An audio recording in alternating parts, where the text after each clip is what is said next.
Well, hello. Good morning. This past year, my family went on a vacation up to the Great Lakes, and one of our little excursions was a kayak trip on Lake Superior. And I was stuck in a kayak with my daughter Julia and my son Caden. And at one point during the trip, we were having a little bit of difficulties moving in the right direction, and my daughter Julia complained, "Dad!" She usually adds an A to the end of dad. Dad! That way I know she's really upset with me. "You're not even paddling," she said. "You're the reason we're not going in the right direction." I said, "Julia, I'm trying to steer the thing." I was in the rear seat. I'm trying to steer it with the pedals. I can't paddle and pedal at the same time. And it's Caden's fault anyway, because he's supposed to be leading us and guiding us, and he's rowing so haphazardly. Who knows what direction we're going in? And Caden, as he normally does, said nothing. But I think that little experience sort of illustrates, brings to the surface how we human beings deal with struggles and challenges. We blame each other. We find fault, we judge, we blame one another. Certainly this is true, I think, in our religious history. The great father of the church, St. Augustine, is sort of credited with coming up with the notion of original sin, that we human beings are sinful creatures because, it's Adam and Eve's fault. Probably mostly Eve's fault when you get down to it. When I was growing up in the Catholic Church, a lot of folks would blame our sinful behaviors on the devil. The devil made me do it. When we did things wrong, it was the fault of Satan's evil influence in our lives. We like to blame. I know a lot of times when things go wrong in the world, folks like to explain that by saying, well, God is punishing us, punishing one group of people or another for their sins, and that's why these things are going wrong. And I've never much liked those kinds of thoughts, feelings of blame and judgment.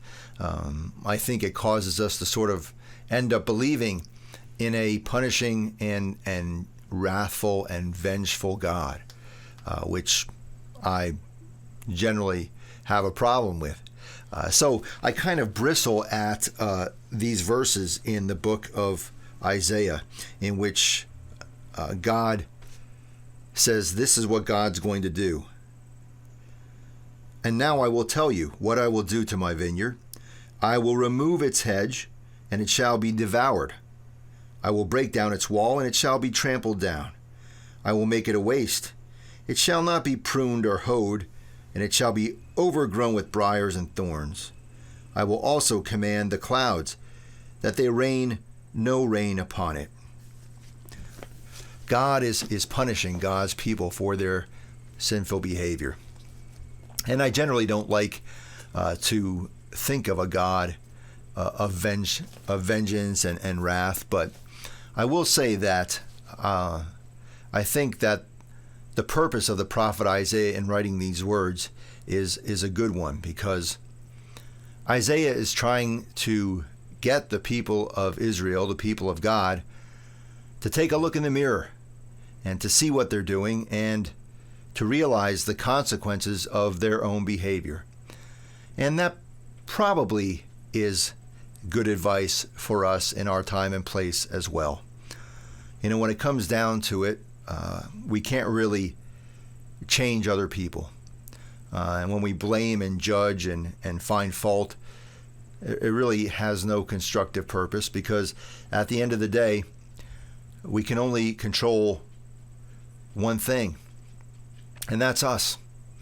And, if we kind of look in the mirror rather, and to see the things that we have done wrong, or the things that we can control, the things that we can change, I think it's probably in the end a much more constructive course than to try to find fault and to blame.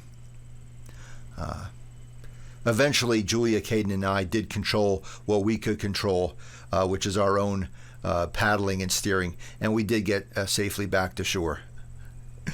But I think that's probably good direction and a good course of action for all of us in our lives of faith as well. Amen.